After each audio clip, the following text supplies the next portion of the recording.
మరియు భూమిలో నుండి మరొక క్రూర మృగము పైకి వచ్చుట చూచితిని. గొర్రెపిల్ల కొమ్ములు వంటి కొమ్ములను దానికుండెను. అది ఘట సర్పం వలె మాటలాడుచుండెను.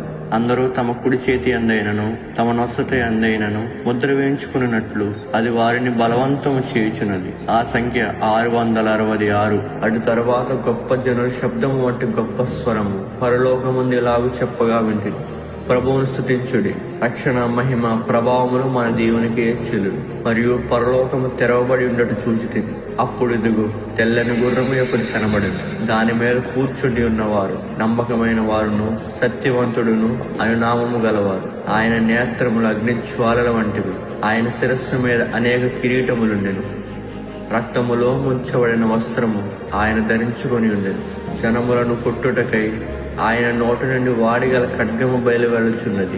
రాజులకు రాజును ప్రభువులకు ప్రభువును అను నామము ఆయన వస్త్రము మీదను వ్రాయబడి ఉన్నది.